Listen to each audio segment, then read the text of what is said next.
Right, Goodman, where's that diversion?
Damn, I'm missing Man from U.N.C.L.E. That's a great show. Did you catch the final episode of The Fugitive last month? I sure did. That's the way to wrap up a series. You like The Saint? Yeah, it's pretty good. Avengers is good too. I think my favorite is Get Smart. I love Get Smart. What about Mission Impossible? Good show, great theme song. I'm looking forward to The Prisoner. I guess that's starting next Friday. I haven't heard too much about that one. It sounds kinda strange. More of a science fiction thing. But I'm willing to give it a shot. You like Our Man Flint? That was a funny movie. I wish In Like Flint was a little better.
You seen Stinks lately? Who? Phillips, you seen him? Not in the past.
This is it!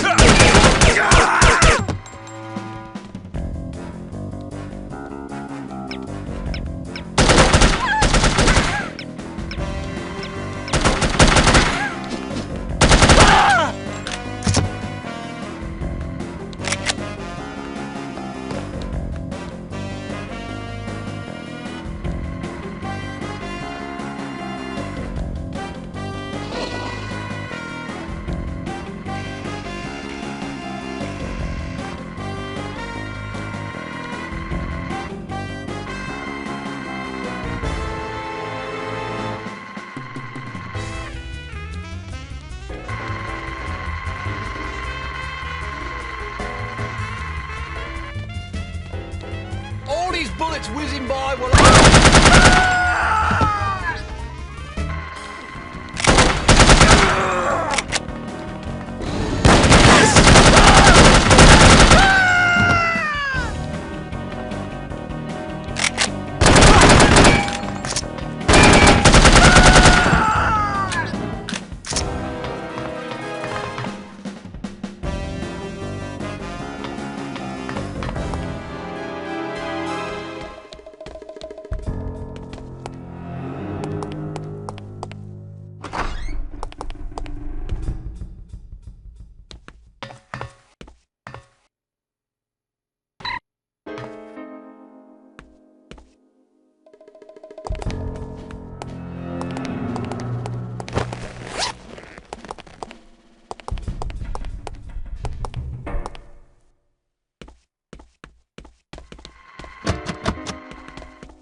How about a bit of that, eh? Beady little eyes, my friend.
Let's get out of here.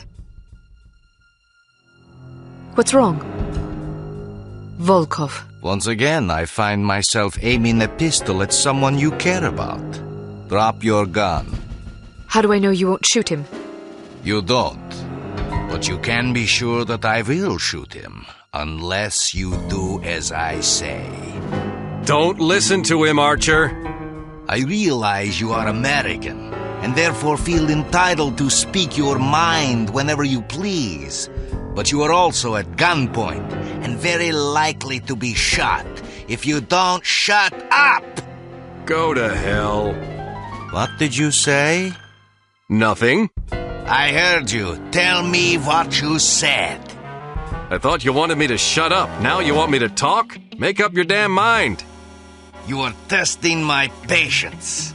Miss Archer, I suggest you drop your weapon before your obnoxious American friend forces me to silence him, once and for all. Don't do it.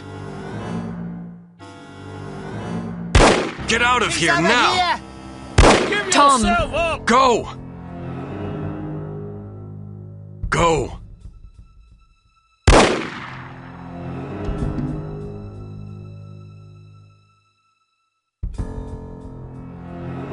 After her! I hope you are pleased.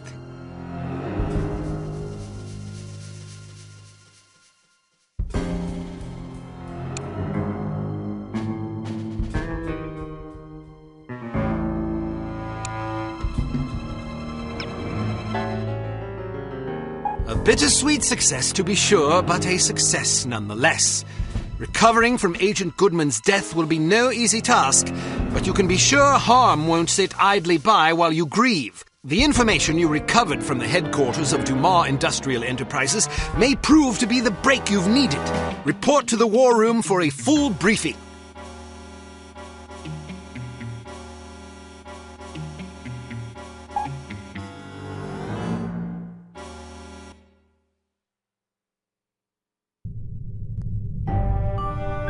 Go. Tom! Get out of here now.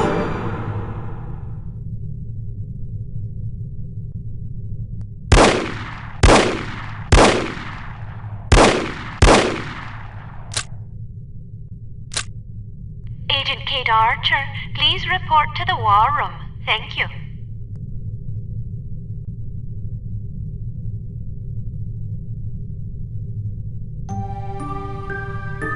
Agent Goodman's death is a terrible blow, no question about it. But although this mission was costly, it may well prove to have been worth the price. I wish I could believe that. You mustn't lose sight of our objectives. The sacrifice of any or all of us is a small price to pay to preserve the lives we will save if we are successful. Tom knew the risks. So did Bruno. So do you. Knowing the risks doesn't really prepare you for losing a partner. It certainly doesn't prepare you for losing two. Nothing can prepare you. The loss of an operative is never expected and is always tragic. But as horrible as it sounds, it's also inevitable. It's a dangerous job. Perhaps Mr. Smith is right. Perhaps I'm not up to the task. Rubbish. You've performed remarkably well under extraordinarily difficult circumstances. I confess I was somewhat skeptical at first, but that was before I grasped the magnitude of the situation. In my entire tenure as a field operative, I never once faced a crisis this formidable, and certainly can't say I would have done so with the aplomb and competence you've demonstrated thus far. I didn't realize you were a field operative. Indeed, for 14 years. After the war, I found I was having a hard time adjusting to civilian life. Fortunately, an old acquaintance of mine was recruiting for Unity and happened to ring me one afternoon. I've never looked back. Sort of difficult to imagine, isn't it? Not at all. You flatter me. Anyhow, let's have no more self-pity. What do you say? Yes, sir. So before you served on the committee, you and Bruno were colleagues. And friends. Did you ever work together on an assignment? Frequently. We lost track of how many times we'd saved each other's lives. And you still believe he was capable of treason? In my heart, no. Intellectually, I don't quite know what to believe. No question about it. He was always a steadfast, resourceful fellow, but the history books are full of patriots turned traitors. There's no telling what a man is capable of, given the appropriate temptations. I know what I believe. I admire your conviction, and I pray you're right. Ah, Mr. Smith, I hope you have some good news. Good news would be that we hadn't lost another valuable agent on this mission. What news do we have? Well, our analysis of Agent Archer's photographs is complete. And? We have a possible lead on Dr. Schenker's whereabouts. I think we can classify that as good news. As I said, it's all relative. This harm situation isn't the only crisis in the world, and we're fast running out of competent field agents. Then suppose you get to the point and tell us what we know about Dr. Schenker so we can go fetch him. It's somewhat speculative at this point, but it's possible that Harm is keeping him at a secret underground research facility in North America. We don't know the exact location of this facility, but thanks to the files Archer photographed, we know it exists, apparently in the vicinity of a lumberyard in western Washington state. It seems the site is being supplied by an American Railways passenger train. Records and research has dug up evidence of various trains making unscheduled stops in the area over the past 3 weeks. At regular intervals? Indeed. Probably to drop off supplies and personnel. We're certain that at least one American Railways engineer is on the Harm payroll, although several individuals may be involved. We're looking into it. What's my assignment? Phase 1 will be to apprehend the engineer or engineers in question so that we can interrogate them. Once you're aboard the train... How exactly am I to get aboard? We'll smuggle you into the galley car. Lovely.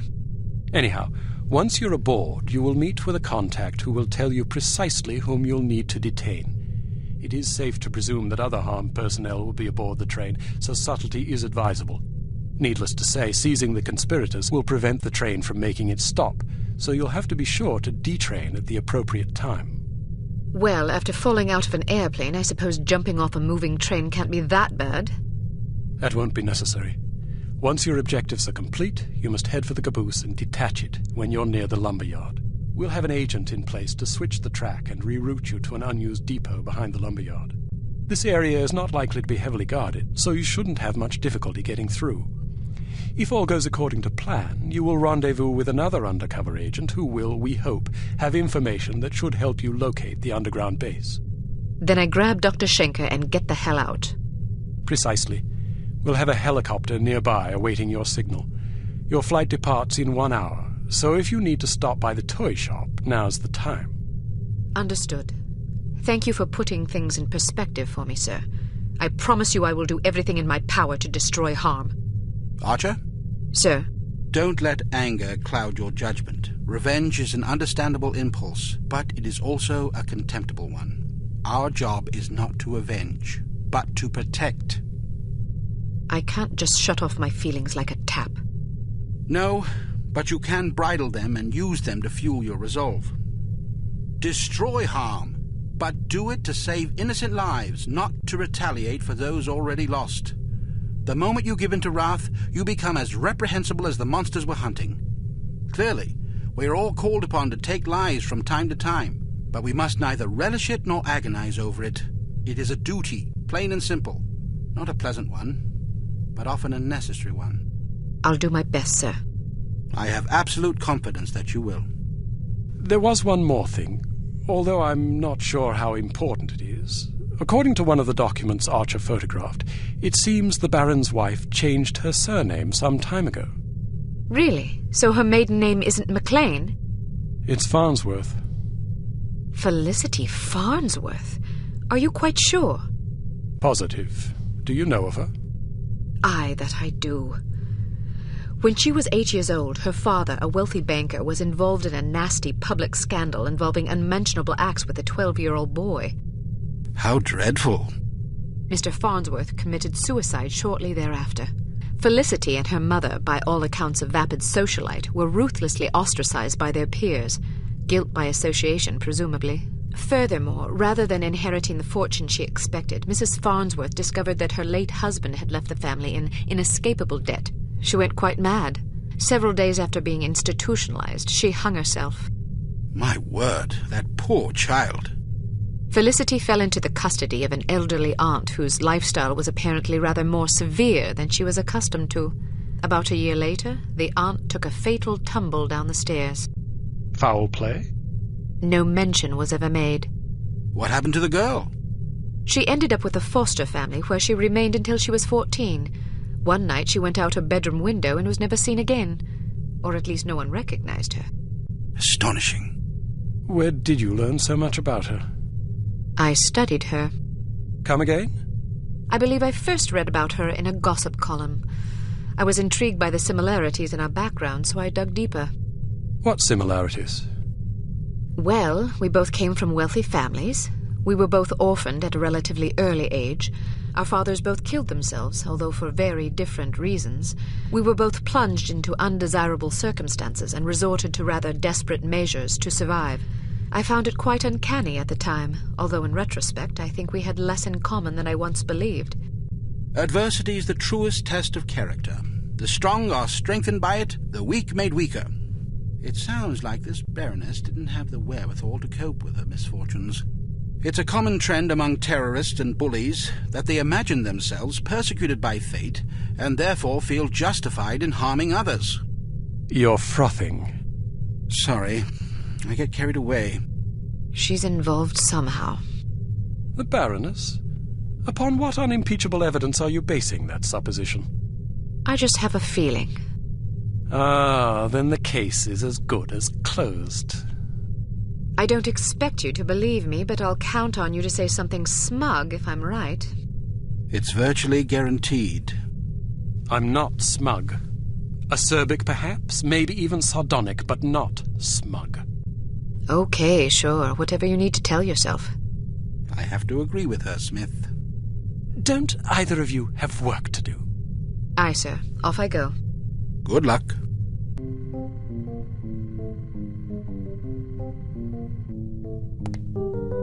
Welcome to Advanced Field Tactics.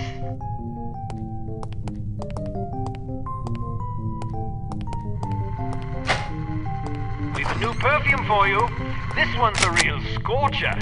It's a concentrated acid gas with a jellied base to make it sticky. Here's a spiffy new device that should make dealing with security cameras less of an ordeal. When fastened to a camera, it generates a still image from the camera's viewpoint that should convince a casual watcher that he's seeing an empty room. Attach a camera disabler to this security camera.